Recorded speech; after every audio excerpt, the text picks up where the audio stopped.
Eto na nga mare, yung pinakahihintay ng kapatid ko. Ipapagawa ko na kasi yung bakod niya para mas gumanda yung bahay niya.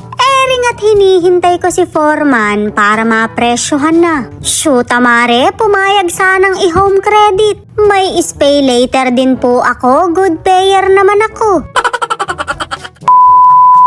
Binalikan ko nga yung bahay ng kapatid ko at eto't wala nang baha. Nag-uulan pa naman nung nakaraan pero mukhang nakikisama yung lupain niya. Gusto na rin niyang mapaganda dahil binabala ko na siyang gawing fish pond. Napasubo yata ako mare dahil gastos tong haharapin ko. Pero mas mukhang napasubo yung kapatid kong tagilid dahil wala siya dito. Kanina pa ako tawag ng tawag, san ka na naman kaya sumubo?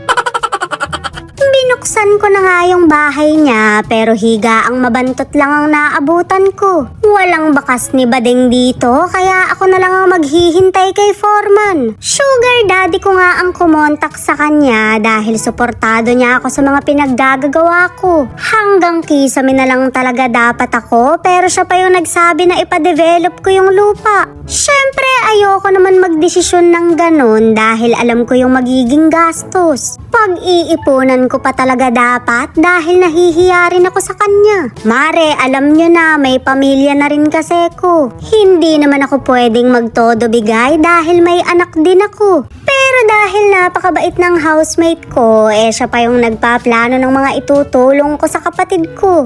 Basta suportado niya lang ako dahil hindi naman daw sila ibang tao. Mare, hindi rin naman ako nang hihinayang dahil alam kong maganda yung kapupuntahan. Basta ang luho ko lang sa buhay ko, matulungan yung buong pamilya ko. Wala man akong mamahaling gamit, hindi naman sila mukhang kawawa. Aanhin ko naman yon, kahit anong ipalupot ko sa katawan ko, ako pa rin to. Mag-i-invest na lang ako sa kanila, giginhawa pa sila. Mare, walang maiiwan sa baha.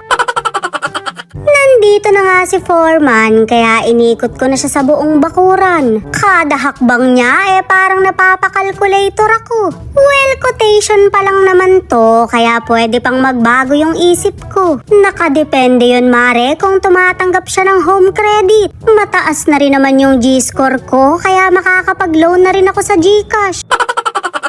Napakaganda nito mare kapag nabakuran at napatambakan. Hindi ko na po problemahin yung mga kapatid ko kapag nag-asawa sila. Pwede na silang magpatayo ng bahay dyan na kanya-kanya. Totale magkakamukha naman kayo, magsama-sama na lang kayo. Ayoko namang patirahin sila sa bahay nila nanay kapag may asawa na sila. May ugali pa naman yung nanay ko, baka mahirapan silang makisama.